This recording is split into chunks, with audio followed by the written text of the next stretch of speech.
I will take you with me. You might learn something. About soccer? Nah, mate. Not about soccer. And for fuck's sake, stop saying soccer.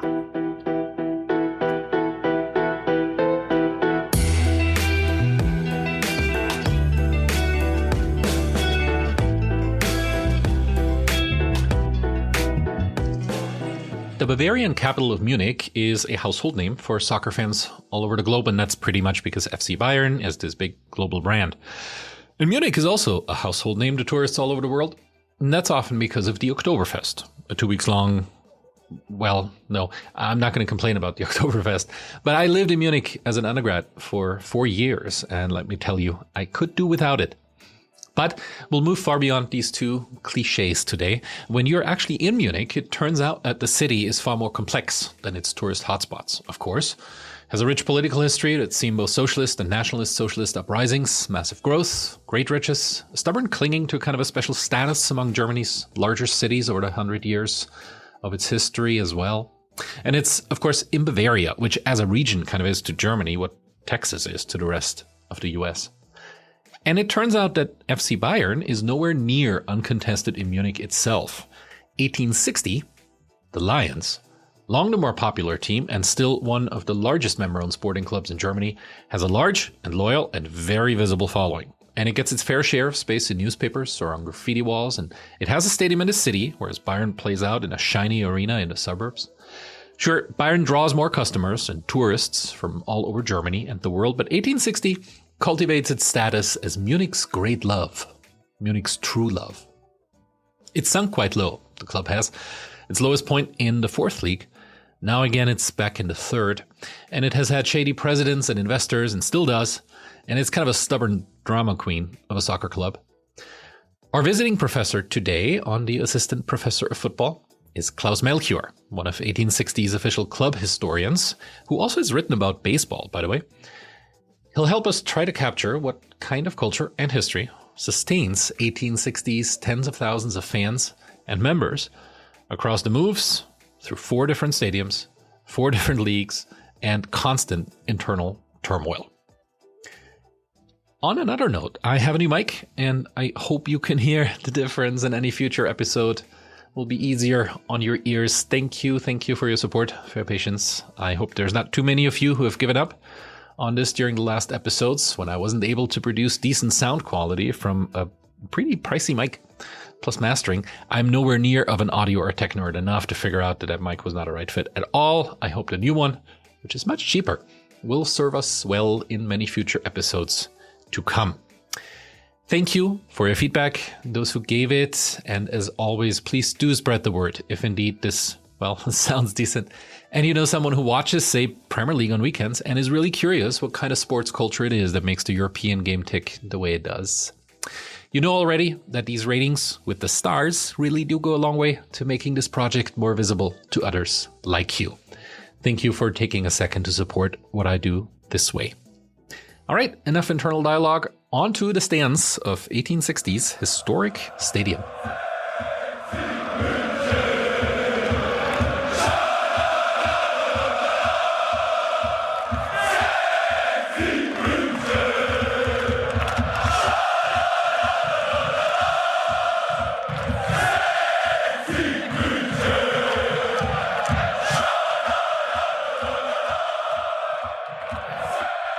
Welcome, Klaus, and thank you so much for your time.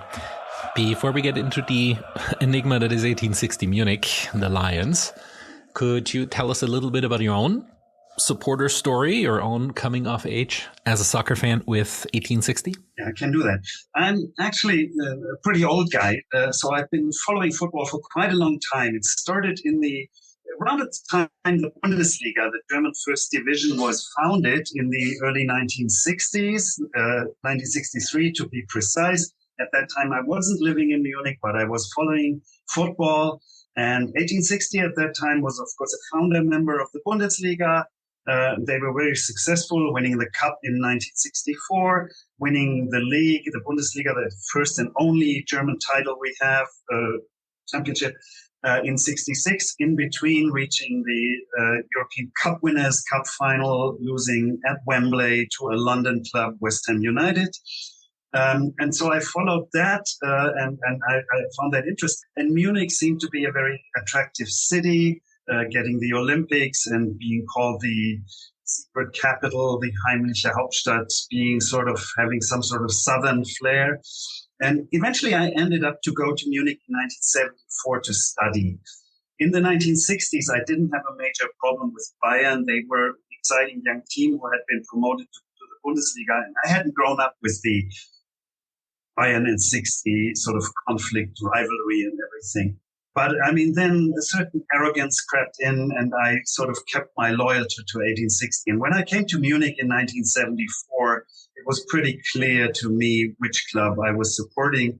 And it was the first time in my life I really had a chance to watch top level football, although 1860 at that time were in the second tier, second level. Through all these leagues and all these ups and downs, you've been with the club and been in a stadium. How does stadium going look like for you today? Are you a season ticket for home games? Do you still go to away games as well? Yeah, I'm a season ticket holder, so I hardly ever miss a home game. It happens on rare occasions. And I still go to away games on occasion. I mean, in the 1980s, there were quite a lot of them because that was the Bavarian League, and there was a group of us who we traveled around and watched a lot of them. Since then, it's usually I go to places where I also have family or friends where I can see other people. But this year, for instance, in October, I've been to Dortmund. A very good friend of mine lives in Dortmund. I've been to matches. Right now we play Freiburg, but the Freiburg second team, which is also in the third division. I've been to Freiburg in early November, for instance. So that before that, of course, it was with COVID, you could do that anyway. And it depends a little. I mean, but yeah, definitely the home games and also possible a few away games. From outside of Germany, the perspective is logically so that soccer in Munich means the Reds, means Bayern. It's the big team, and that's what we see on TV here. When you arrived in Munich, 1860 was still in the Bundesliga. So, okay, maybe we can see you supporting that team over the other one. But pretty soon thereafter, 1860 goes down to the second league, even to the third. There's a time in the fourth league. It's now in the third league again. And yet the club has tens of thousands of supporters and is a very vibrant and visible presence in the city. I know from my own time there. Could you tell us a little bit about why somebody today would become an 1860 supporter in Munich? Well, I asked myself that question. It's always who decides. I mean, Nick Hornby says you don't pick your club, the club picks you. I'm not sure to what extent that is true, but thing is, again, if you go back, 1860 had always been a very big club. We're the oldest club where any kinds of sports took place in Munich, founded in 1860. Football started a bit later, at around the same time. Bayern started to play football as well. But we were a really big club. We have Olympic champions, in gold medalists in alpine skiing, in weightlifting, in gymnastics. Let me just interrupt here briefly because that's a concept that many American and English listeners probably are not as familiar with. 1860 is a polysport club. Football was not the first one that 1860 members practiced. It was other forms of sport, and as a result, the club has various sections, of which soccer is one, and is a large club, is a club that reaches many, many parts of the city's population, even if it's not through soccer, right? It's very old. It's been successful in all kinds of fields, and I think we have deep roots in the, how do you call it, fabric of the city of Munich, so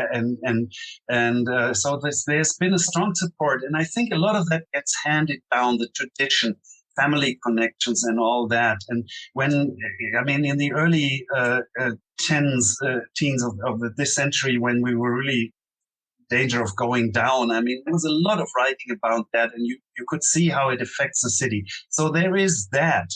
I think I still wonder. I mean, if you're like an 8-year-old kid in the schoolyard, and there's talk about which football team do you support, it must be awfully difficult. I'm sure there's plenty of say Bayern, and it's probably difficult. But if they grow a little older, maybe there's some contrariness. I mean, Bayern polarizes. It's the most loved club in Germany, not just in Munich, no doubt about it. It has the largest number of supporters, but it's also the most hated club. And I think if you don't want to go with the big boys, the bullies, the sort of the arrogant guys who win everything, then you have a choice in Munich, for instance. You mentioned the fabric of the city of Munich, and that brings me to the second cliche I want to dismantle here at the start right away. The one is that soccer Munich equals Bayern. The other one is that Munich equals the Oktoberfest. So could you tell us a little bit about the fabric of the city and what makes it the city that it is, the city that 1860 fits in so well, beyond just the tourist hotspots or the stuff that you would read on social media about? Well, on the one hand, it's a very rich city, which obviously is nothing 1860 fits in right now because we're anything but rich. But it's also, I think it's a city with still with a lot of local color, actually. I mean, some of that, I mean, especially if you're not in the city center, all the other neighborhoods there are there. And there is, obviously, I mean, you have the Bavarian dialect, for instance, although, I mean, it seems to be dying out. It's not dying out, but there's obviously lots of people living in Munich who don't speak it, who came there later. And I'm not a native Bavarian, obviously. But it's still, and there is this whole idea, I know people say, oh, Bavaria, and sort of like the right-wing, more right-wing part of Germany, especially before unification, where the right-wing is also, of course, very big in the eastern part. But well, it's kind of like Bavaria is to Germany what Texas is to America. So we have a bit of an American equivalent, right? I was just bringing that up. I mean, you're taking the word out of my mouth, actually. It's a little bit like that. And there's a lot of local pride. And I think in some way, 1860 fits in with that. Yeah. 1860 has a home in a particular part of that city geographically. What struck me when I lived there was how much of a city of neighborhoods Munich really is, and how much it is made up by individual parts that all used to be little villages or small towns before they became incorporated. And as a result, the city, as big as it is, doesn't feel quite as big because it has all these little individual places with all their own characteristics. Which one of these is the home for 1860 right now, and what makes it special? 1860 now has been situated in a part of Munich in the southeast called Giesing, as they say in Bavaria. It's not where the club originated, but it's not that far away. It's on the other side of the Isar River from where the club originally was located. But when we started playing football, we've always been on that side of the river Isar. And in 1911, actually, the club moved started playing, or 1908 actually, this club started playing football there, and the training grounds are there as well. That's where we are located. Giesing is a quarter where lots of working class people, or what we call, and that's not pejorative, small people. I mean, like also artisans or but not sort of very rich people live. And it's a working class district, which sort of gave rise to the mistaken idea that 1860 is a working class club. That's certainly not true. I mean, when it was founded, there were people from all, I mean, they had the protectorate of the Wittelsbach family, the royal family of Bavaria. Royalty was abolished in 1918, of course. And but there were lots of civil servants, very high-level civil servants, and doctors, and I don't know what. But it was also open to these people who were not exactly rich. But we weren't not a working class club. I mean, obviously, there was something like working class football in the 1920s, 30s, and not in the 30s. It was then, of course. But where the left-wing parties, they had their own sport organizations and all kind of that. 1860 wasn't part of that. But Giesing is certainly a part of Munich where not so well-to-do people live, lots of working class people and all that. And in a way, it does reflect on the club. So in that respect, 1860, I think on the whole was sort of more open. Bayern started out as a more of a, not exactly upper class club, but sort of well-to-do people. There were certain requirements, qualification-wise you had to fulfill to be allowed to play on the first team. That's, of course, a long time ago. But so in a way, 1860 was a little bit for sort of smaller, less well-to-do. And again, small doesn't mean in any way derogatory. There are plenty of cities with rivalries between two clubs where you can define that rivalry down to one particular divide. It's geographical divide within the city, or it's a different history of class-based origin, or it's religion or politics. Is there anything like that in Munich that would lead us to say this is an 1860 crowd, this is a Bayern crowd, or is the picture more fuzzy? I think it's a bit more fuzzy. Obviously, I mean, now that we're playing again in the stadium, and I'm sure we'll come to that in Giesing, Giesing is we make more out of that's from where we've come from, but it's and Bayern in a way, although they are associated somehow with Schwabing, where lots of artists used to live. I mean, Schwabing used to be a little village outside of the city limits, which it isn't anymore, of course. But I recently someone sent me a map, and I think the demographics behind that it's serious. It turns out that actually it gave out, there were all the various parts of the city, you can't call them boroughs, but quarters, whatever. And in almost all of them, actually, they were either blue or red, according to where more fans supported one or the other club. And it was almost exclusively blue, funnily enough, not red, as you might expect.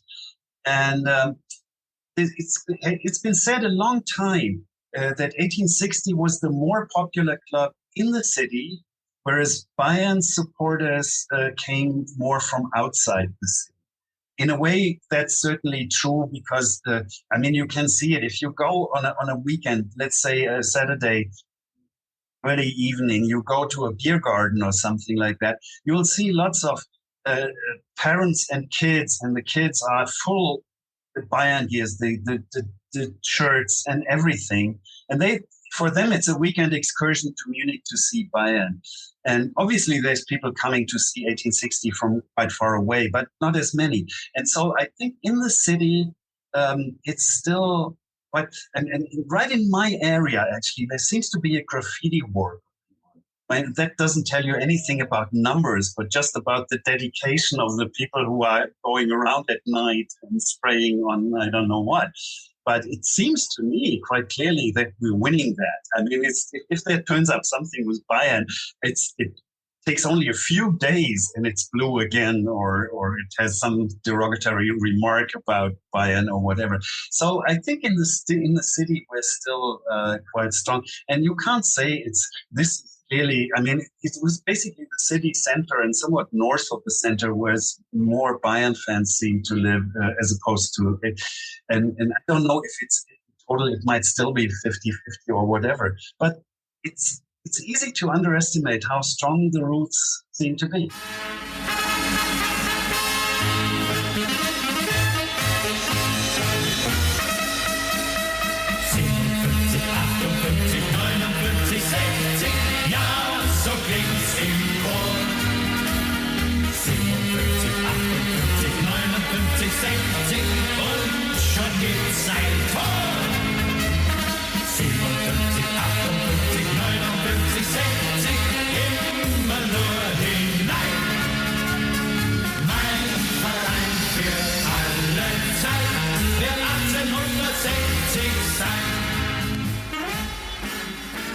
Very good.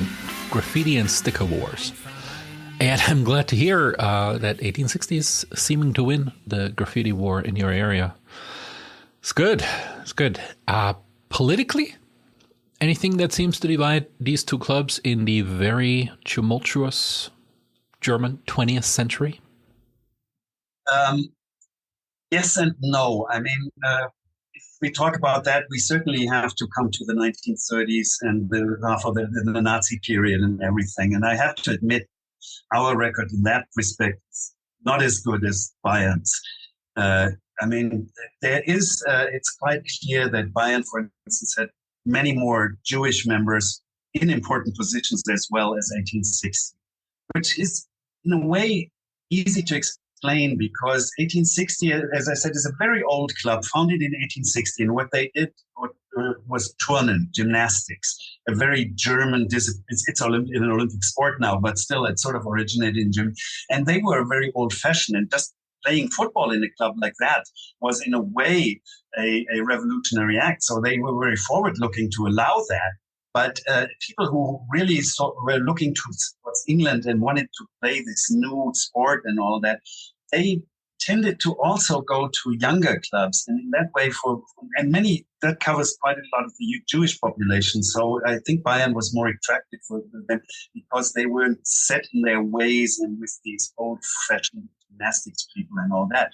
So, but the interesting thing is we're looking into that right now. We have a new section called Vereinsgeschichte, club history, and I'm very active in that.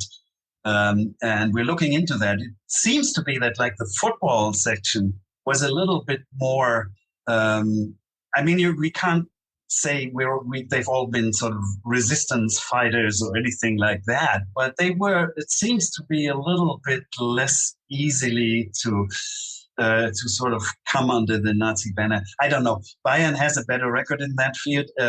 They made a lot.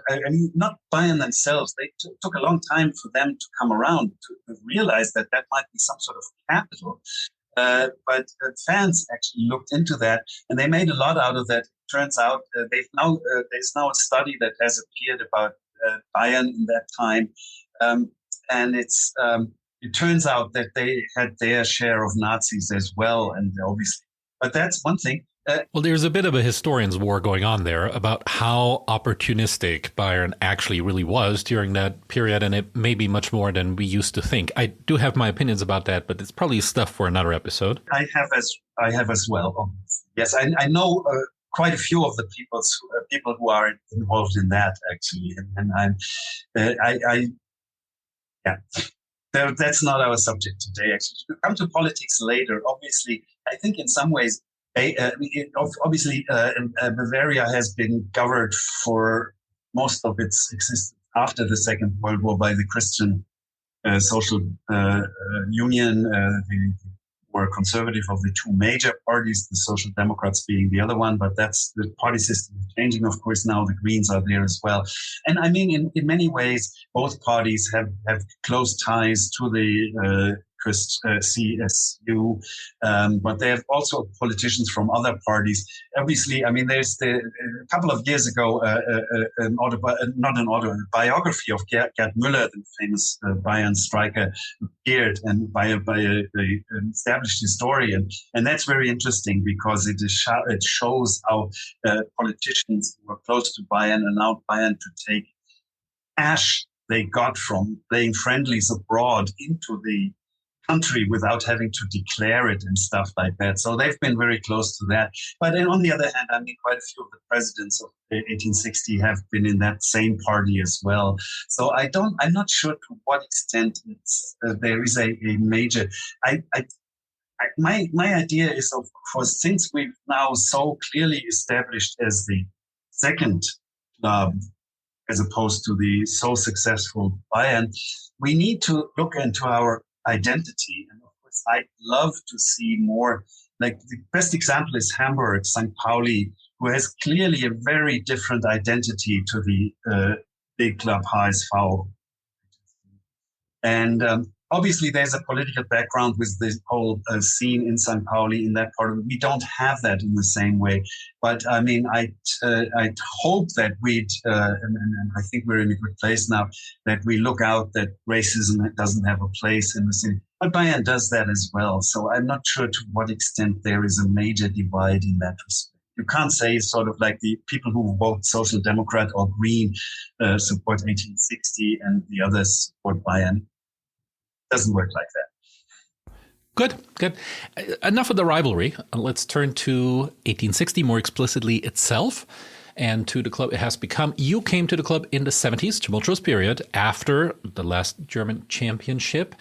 Constant ups and downs. Could you set the stage a little bit for us? 70s and 80s. What was it like to support a club that's always yo-yoing throughout this whole period? Well, I mean, obviously I followed the club in many ways and I knew what was going on.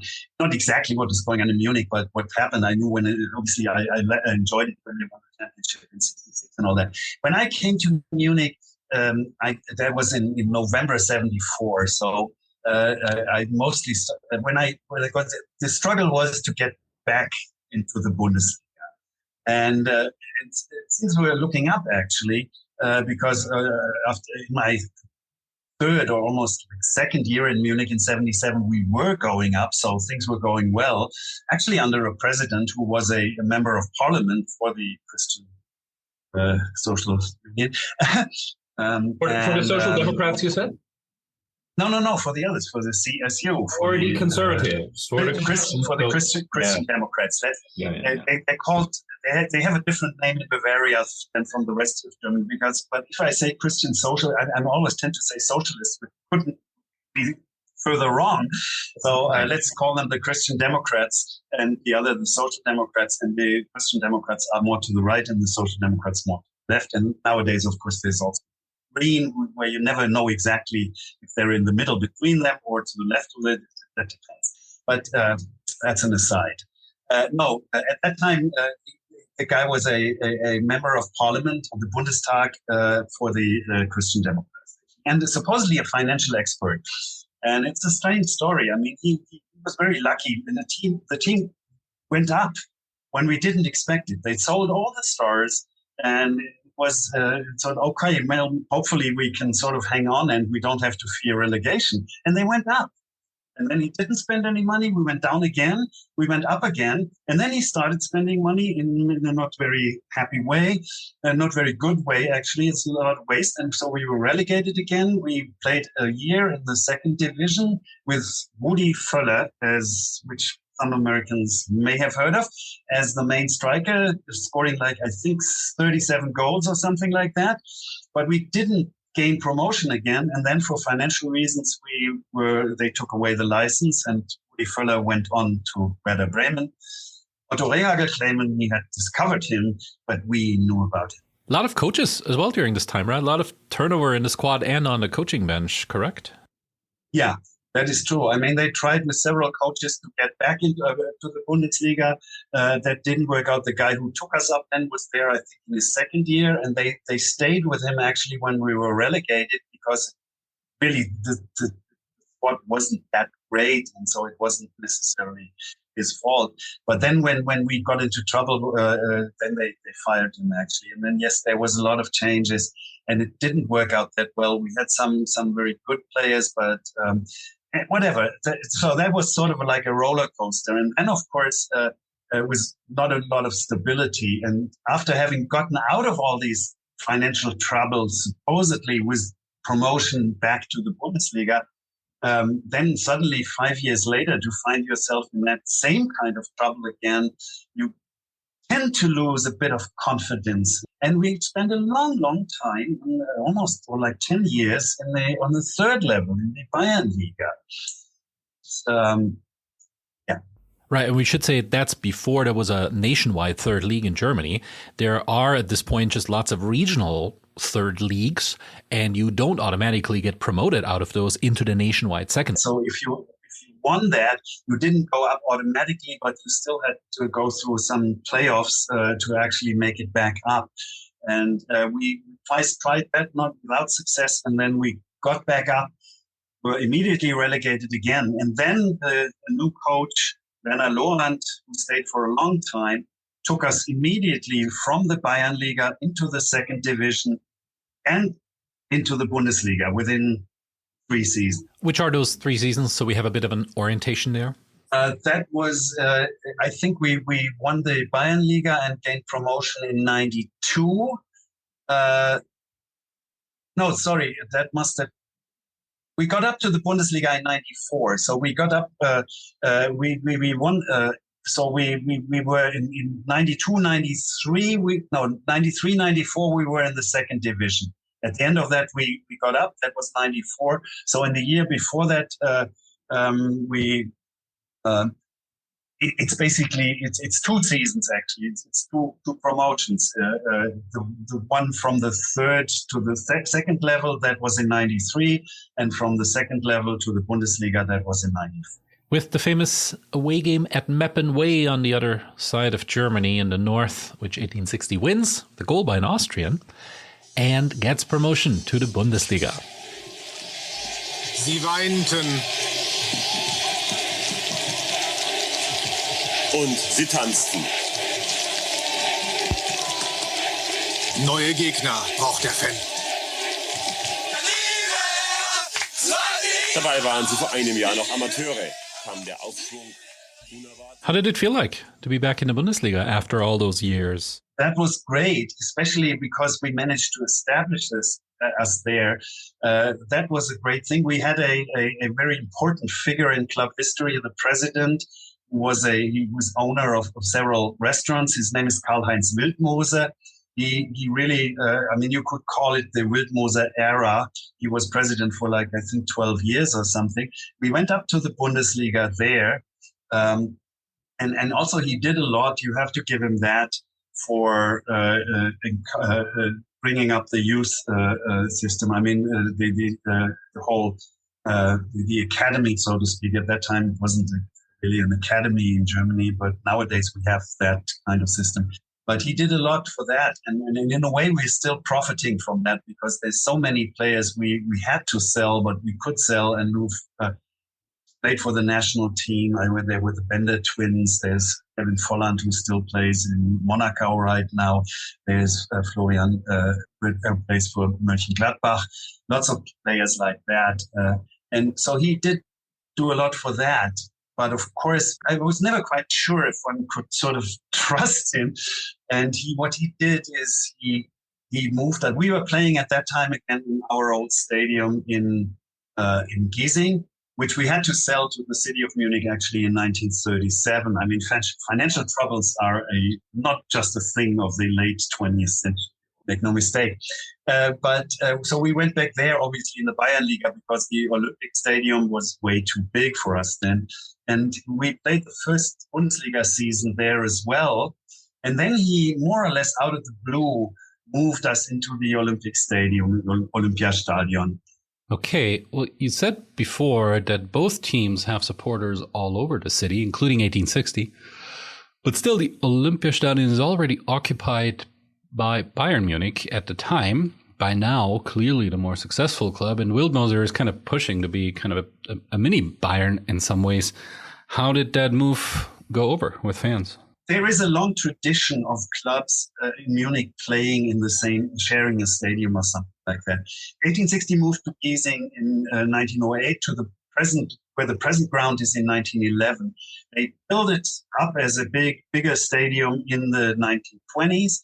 And then all the top Munich clubs, including Bayern, played there. And after the war as well. And then the Olympic Stadium was built for the Olympics, obviously. And I tend to say whenever a big new stadium opens up in Munich, 1860 gets relegated because the same thing happened with the Allianz Arena.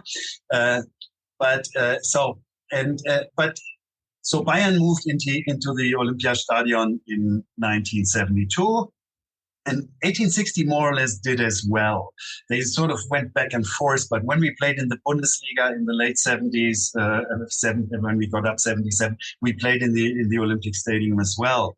But my impression was always this move in the 90s, combined with the dictatorial figure of Wildmoser, does something to fracture the club. And it has ripple effects that I think last until today, right? We now have a very divided fan scene. And part of that has to do with the stadium question, which is very important these days. And so we played there in the Olympiastadion. Okay, so playing in the same stadium as Bayern is not that new, but before that it was, the stadium is now called, our stadium is Städtisches Stadion, Municipal Stadium at Grünwalder Straße. But people still call it the 60er Stadion. So it's still associated with the club. It's ours, although it belongs to the city. It's owned by the city. But the Olympic Stadium is strongly although it never belonged to Bayern, it is strongly associated with Bayern because that's when they really became a top European club. So that was a bad thing. Well, why was it a bad thing? You're not owners of the stadium that you left. You're moving into a stadium that you're not owners of either, but it's kind of bigger and better, and you're on your way up into the first Bundesliga. For the kind of superficial fan, I mean, what's not to like? Most of the fans went there as well, went along. I mean, I did that. I mean, I also went to games in the Allianz Arena, although I wasn't happy with that. We'll come to that, I'm sure. Again, no, I think what was bad is it wasn't communicated very well. And at that time, he sort of, I mean, he more or less, nobody in the club would say anything against what he wanted to do. He just said, okay, we have better chance to host people, sponsors and all that kind of stuff. And I understand that to some extent. Also, of course, for a while, we had bigger crowds because it's bigger, and 1860 back in the Bundesliga was a major thing, and lots of fans were coming. So it's part of the problem, but it's, I think also what it led to is we missed the chance to do something with the old stadium, because that's the problem that is still with us. At that time, Wildmoser sometimes said, well, we're not that different from Bayern. We're only smaller. We're FC Bayern light.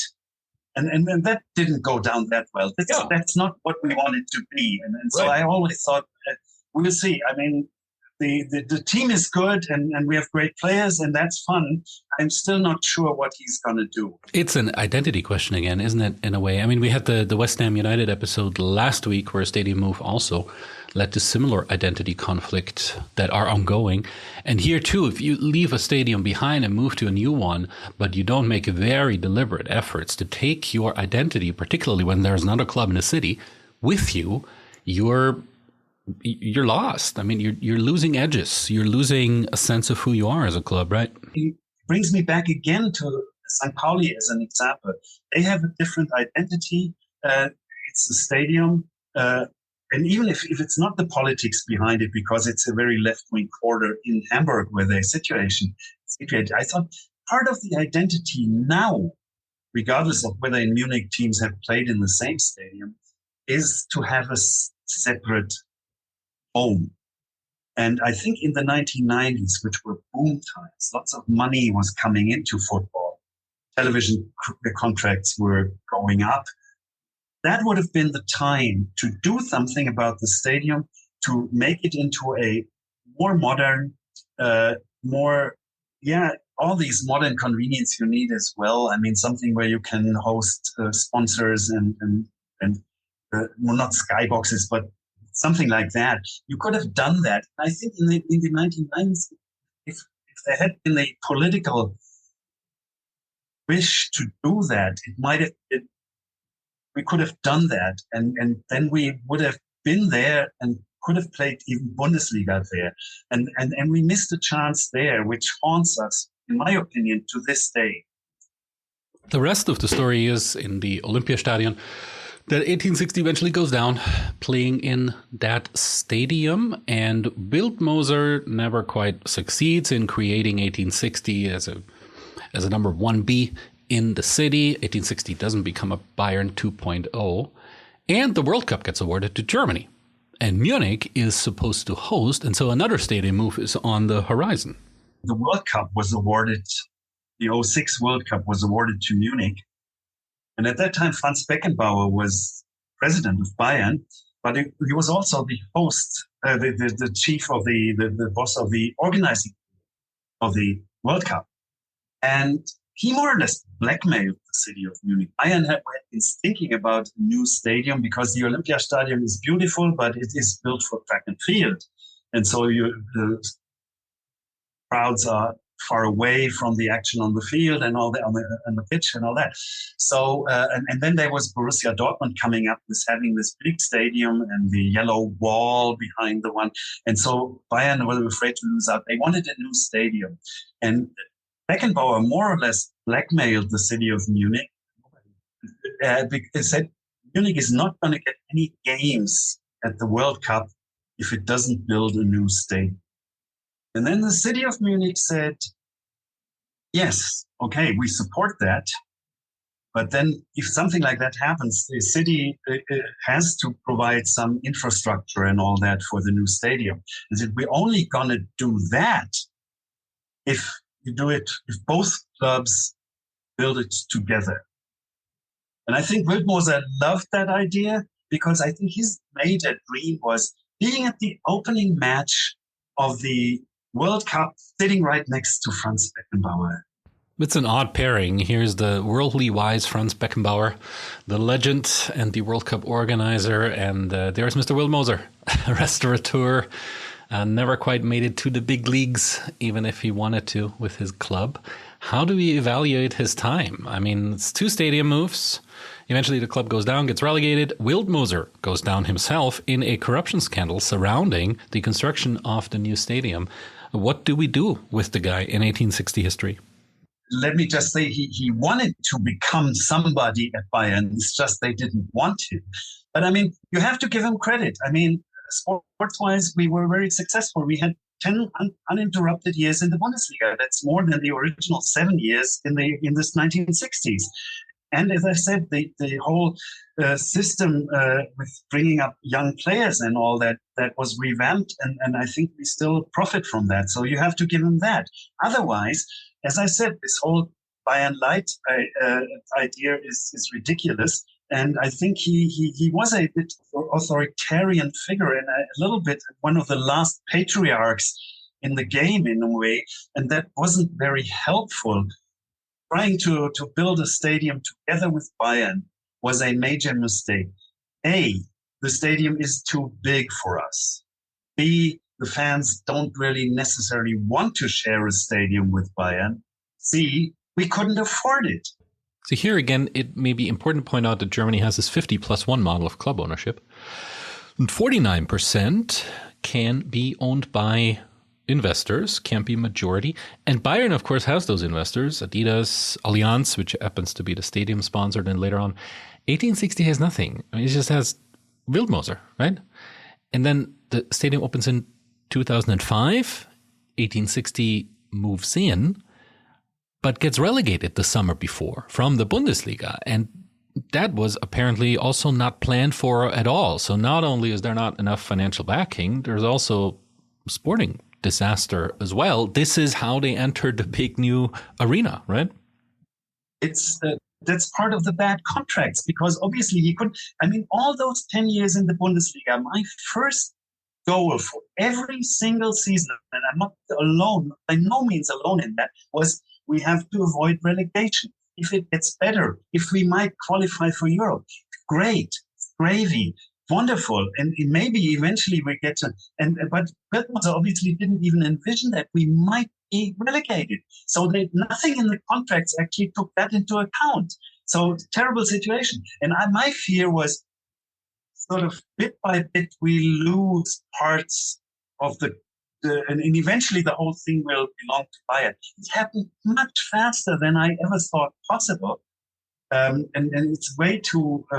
I don't want to get into the details of that. That will bore people. But it was terrible. And the problem is that in 2011, we were more or less bankrupt, which brings us to the next major debt. But of course, the Allianz Arena should never have happened. It split the fan scene. It almost bankrupted the club. And I think that's, of course, the main legacy of Wildmoser, regardless of all the good he has done. But there's still people who believe he was the greatest president the club ever had. And that's the divide in among fans. All right. Well, when 1860 does move into the new stadium together with Bayern, it moves in as a second league team. Financially very precarious position, still with a large following, and it moves in without Wildmoser. I think it's 2004, a corruption scandal comes up. There's supposed to be insider informations that have been given from 1860 leadership to construction companies in return for bribes. Wildmoser apparently is able to throw his son under the bus and eventually get free, but he is forced out. He has to resign from the presidency, and when he drives off from the training ground, fans spit on his car, and out he goes. So the club is kind of stranded, and it always has seemed to me since then. I mean, this was about the time when I came to Munich to study. It always seemed to me then that there is in the fan base a profound sense that we are a club with a distinct identity, and that's a great strength, and you can capitalize on that. But on the other side, the yearning for another strongman, and that strongman will eventually appear. Could you walk us through those after Wildmoser years into the present a little bit? I mean, I think there is there's at least a part of the fans who seem to have who sort of want a kind of strong man or something like that, which is not a good thing, obviously. And I'm not sure if it's a German thing that would make it even worse. But no, the situation is we in 2011 we were just a tenant in the Allianz Arena, so the stadium was owned fully by Bayern, or the company that the clubs had founded together, which at that time belonged to Bayern alone. So we were paying rent, and Bayern actually managed to clear all the debts concerning the construction of the arena well before it was originally thought possible. So at that time, we were already, by paying rent, financing the Bayern team to some extent, which is very galling. At that time, the people in charge, the president, who was a fairly new president, we didn't have any strong presidents after Wildmoser for a while. We had I think we had about 5 between 04 and 11. 04 was when Wildmoser was forced out. But this was briefly before the relegation, but I think that's whatever. And so we needed someone to give money to the club, to invest into the club. So we could sell shares. And they needed someone immediately. That's what was said, and I guess it's true, which is a very bad situation to be in, because you don't have the chance to really pick someone. And somehow we got in touch with this Jordanian businessman, very young. I think he was like 34 at that time. And supposedly he has made his fortune in real estate. We don't know for sure. And they sold actually about 60% of the shares to that man, which sounds strange and is strange, because we have this rule in Germany, and I'm sure you would have brought that up, called 50+1, which means, since we don't have owners in the sense that they're known in the US or for sports franchises or clubs in Britain, for instance, and he obviously doesn't own a majority of the club, or just of the company, but that's of course, concerning professional football, is the decisive thing. Right. The Jordanian's name is Hassan Ismaik. He's with the club until today. And as he said, he does not own 60% of the professional sporting enterprise, but he owns 60% of the 49% that are allowed to be owned by investors. I think we explained that right. Did Hassan Ismaik know what he was getting into with 1860? He didn't know what he was getting into. We didn't have time for that. He would have had, but he didn't. It's my opinion. I don't know. Why did he invest in 1860 of all clubs in the first place? I mean, it's kind of an 1860 story. It's tragic. It's somewhat comical. But this young Jordanian investor comes in and thinks, here's a shiny toy. And the shiny toy turns out to be 1860 in a downward spiral, in an identity crisis, lumbered with a stadium they can't afford. And here he is. I mean, why? No, I mean, I think it's an ego thing, which doesn't mean they don't do good work necessarily. I mean, the two can go together. But in this case, I mean, we had a situation like 2 or 3 years after he'd come into the club, when things didn't go as well. As I said, I mean, the people in the club actually assumed probably they just could continue like they had, which wasn't the case, because he did have opinions and all that, but he thought he'd have more power than he actually had. And my idea is always that maybe Hassan Ismaik, who is Jordanian but lives in, I think, Abu Dhabi or something, was in his country club or whatever, and they say, well, what is that thing you've bought there in Munich? I mean, and we haven't heard of that. But I think that's sort of part. And in the first press conference he gave, I mean, the idea was that like we play Champions League football in like 5 or 7 years, which actually for some strange reason did not happen. If anything, the opposite happens. 1860 goes down again, the third league, and then finally has to move out of the Allianz Stadium as well. There are multiple presidents then that have to somehow make do with this Jordanian figure who has outsized dreams for a club that he doesn't understand. And there is constant drama and constant infighting in the club pretty much since then. High turnover of presidents, of coaches, right? None of the presidents after that did really get along, and there wasn't really any. And it always a problem in the summer, because whoever was in charge of or getting players and all that transfers didn't know exactly how much money was available. Anyway, and what happened is we were relegated. And from that on, we are settled with a debt that is astronomical. I mean, it's in the billions. And all this money was obviously given by Hasan Ismail. And so we need him in a way, because if he tries to call in all these loans and stuff, everything is gone. I think he still hopes that 50+1 eventually will fall, because then he owns everything. And I have no idea I have an idea how I feel about that. I have no idea what I'll do then. But hopefully that's not going to happen. But we were not just relegated. We had to go down 2 tiers because he wasn't willing to give certain financial guarantees which were demanded of it. And luckily, we got up immediately, and we're now in the 3rd division. We've been for 5 years. We can't. There is 50+1, but we can't do without him because of all the debt.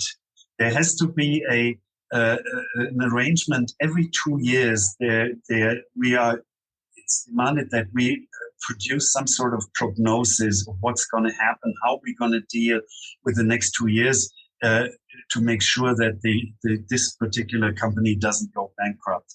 And we need him for that. Despite all the drama around the investor, in a way, you could say the time in the lower leagues now is a good one for 1860. It's back in its old home stadium in Giesing. And the old fans who rejected Wildmoser, rejected Olympia, Allianz Arena have come back. The club has an outsized following for the 3rd league, which is now in. But also the future is unclear. I mean, the investor situation is unclear, and the stadium, as nice as it is and as much of a home as it is, has its limitations for professional football. Where do you see the future of the club along these 2 lines nowadays? Yeah, let's come to the stadium first, if I may. The problem is that stadium fulfills the requirements for 3rd division football. If we go up, we will be given an exemption for 1 year with certain modifications to the stadium. But after that, we'd have a problem. There are talks with the city to make these kinds of modifications that are needed. It's very, very difficult. They probably wouldn't start doing that before 25, 26. So it depends on where we play. As long as we're in the 3rd division, it's not a major problem. Part of the reason it is sold out all the time is that tickets are those scarce. So people want to be on the safe side. So sold lots of season tickets. And so obviously it doesn't mean that we automatically, if we had 25,000 capacity, we'd have 25,000 in every match. That's not going to happen that way. I don't see. I mean, unless we get back to the Bundesliga. But so that's a problem. Ismail has suggested it several times that he may be willing to build a new stadium for the club. I'm not sure how serious he is. We can't know that right now. He made his money supposedly in real estate. So why not have a project like that? You'd have to find a location Sometimes it has been told, yeah, you can go somewhere outside the city and there's the local trains, but that's not what most of the fans want. And so that there is a problem in finding a location and what would the financial arrangements be? I mean, he would own the state. I don't know. That's another thing. I don't think we can really go back to the arena. We're too small for that, and the majority of fans don't want it. Well, yeah, it's a tangled mess. And still splitting the fan base, I assume. The same would be true for what fans think about Ismaik and his future role in the club, right? Hasan Ismaik has clearly said he's not going to sell his shares. He's not going to go away. That's his position right now. There have been talks in the mid-teens of the century, and supposedly there were people willing to take over these shares. I have no idea if that's true. It never happened. You don't know who you get then, if it helps. And I mean, in that way, of course, I'm a romantic. I'd love to have the club being economically sound, financially secure, by just doing a good job without someone. I mean, the term that's usually used is investor. Again, the way I prefer, in Germany we say Gesellschafter, or you could say shareholder, because you could say in what way is he actually investing? Because I don't think we're getting much new money from him, actually. And I think he's basically trying to hold out and hope that 50+1 goes away, and we'll see what happens. I don't know.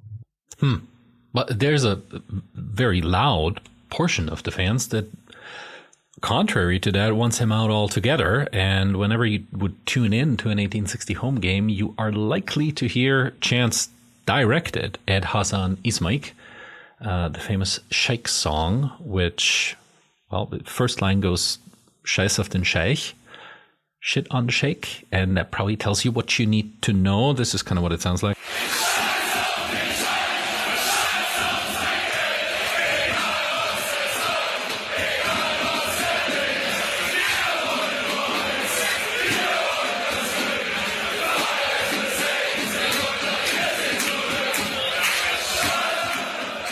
What do the fans who sing this, and we're not talking about a few, we're talking about thousands, and the most hardcore of the supporters, what do they want? What's their vision for the investor-club relationship in the future? Well, I mean, the idea would be to maybe do that. I mean, I don't know how that can be accomplished. I mean, the reasonable thing or most likely thing would be if you really find someone else and he at some point actually is willing to sell. Then have another investor, and I guess the fans give him the benefit of the doubt. But I mean, you have no guarantees. I mean, look at how Hertha Berlin. I mean, they got like 387 million, which were gone within 3 years, and they're fighting fighting against relegation right now. So you have no guarantees whatsoever. So I don't know. I mean, it's a bit, and the problem is also, I mean, what might have been interesting. We had a very, very good transfer period in the summer, and it's that the roster was, I mean, like we had 25 players, but you had only like 14 players you could really use, and now that the space is broader, we have more people to bring in. I mean, I had a debate, and I thought this is, and many agree with me, this is certainly the best group of players we had in the third division. And I think it's also a good enough to be among the top three or even the top two. I mean, we finished fourth in the 2 seasons before. And the idea in the summer was if we can do that with the limited team we had then, with the team we have now, we should go up. And I think some people say they went all in to do that financially. So, and now it looks like we'll probably not even finish fourth, which would guarantee us at least taking part in the cup next year. I don't know what's going to happen. We have a very, very talented fullback, Leandro Morgalla. Remember the name. He'll be great. Borussia Mönchengladbach seems to be interested. We'll probably have to sell him in the summer, which is maybe a year too soon, just to make so that we can stay in the league. And I don't know. So I mean, it was I believed if we don't go up this season, how will we ever get it done? If not with the players we have now. But I don't know. I mean, Hassan Ismail is not going to go away, and I understand that, and I accept that. Doesn't matter if I like it or not. So we have to find a way to somehow balance that out or whatever. I don't want fans from other clubs to be in a situation like that. It's not fun. Yeah, it does not sound like it at all. Well, I have two quick, more hopeful questions for the end. The one would be, could you take us a little bit to a game day in Munich, in Giesing, to the old 1860 stadium? What's the smell? What's the feel like? If somebody who's listening to this episode is deciding I'm going to go ground hopping to Europe, to Munich, and I won't go to Bayern, I will go to 1860, what can they expect? I mean, that's really the thing that's absolutely great about being back in Giesing and playing in the stadium, because it's in the middle. I mean, it's not in the middle of in the city center exactly, but it's in a neighborhood where there's people living and all that. It's not sort of outside like the Allianz Arena. So you go there, and there's lots of pubs and places around where you can get a beer, where you can hang out in front of or inside, and people do that. And around the stadium, it's like that. And there is a place called the Grünspitz, which is where two streets converge close to the stadium. There's some green there are trees and all that, but there is a kiosk, something where you can get beer and you can get some food or something, and fans go there and hang out together long before the match actually. So the atmosphere around the stadium is buzzing and all that anticipation, and it's great. And you just don't have that in the Allianz Arena. You go there by subway and you walk about half a mile through an area where there should be trees and hedges and something, but they're not there supposedly because the police wants to watch what's going on, the fans that are walking towards the stadium. So, and obviously there are no pubs, there are no restaurants inside the stadium, yes, but not around. And people who live close by are complaining about the fans who park wildly there and prevent them from getting to their houses or something like that. And that's a completely different. And Giesing, in that respect, it's absolutely great. And I'm sure you also can hang out after the match in the same way, in the same places, and talk to fans and all that. That's a great scene, and that's one of the things I really like about being back. Well, sounds great. It sounds great, Klaus. For all the drama that 1860 has been through, and that's ongoing, that kind of a match day experience, I think many supporters from other clubs would envy.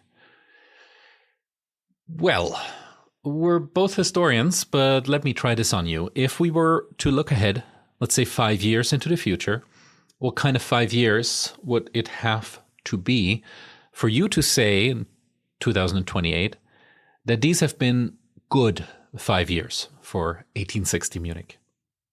Well, I mean, I guess people won't be surprised by what I say now. But for one thing, I would hope that we'd be back at least in the second division. I mean, I'm not talking about the Bundesliga right now. We have to take it step by step. But it'd be nice to go up again. I mean, there is this saying, eine Liebe kennt keine Liga, so a love doesn't know a league or something. So we love the club regardless of where we're playing. And I think in some way that's true for me, but it'll still be nice to, yeah. Although, I mean, obviously the football that's played in the third division right now is much better than what was played in the Bayern Liga in the 90s. It's no comparison. I'm pretty sure the football that's played in the third division right now is better than second division. But that's an aside. But yeah, so that's the one thing. The other thing is that I'd love to have a solution where we could play in Giesing, but we have a stadium which is 5 years, maybe it's not finished, but which is in the process of being converted into a stadium that meets all the demands set by the licensing bodies for the second division football. That could be accomplished. That'd be great. And if we could do that, I would actually assume that regardless of who is still a shareholder, the club and the investor, if we can accomplish that, I'd say we have some situation where the two sides can coexist, or even more peacefully. I'm not sure if that's possible, but if those other two things would happen, I would assume something like that coexistence has also happened, because otherwise I'm not quite sure that would be possible. And also, I still hope, that 15+1 would still be. Yeah. No, many fans, including me, of course, share that hope, and many fans outside of Germany too, and trust even in America among some of the listeners of this podcast, people that are interested in the European game, would do well to pay attention to these kinds of tensions and to stories like the one that you've told us today. I think there's lots of lessons to be learned from the 1860 experiences. And the first one, when people talk to me about it, is look who your investor is going to be. And I don't mean that to make a devil out of Hasan Ismail. He did what he could do. Fine. That's not the point. But obviously, it's not a great situation for the club. And so look out, if you have the chance, you get in bed. Thank you so much, Klaus, for a clear and guided tour through a dramatic and wild and all over the place and also very charming history of 1860 Munich. Thank you so much for your time. It's been a pleasure.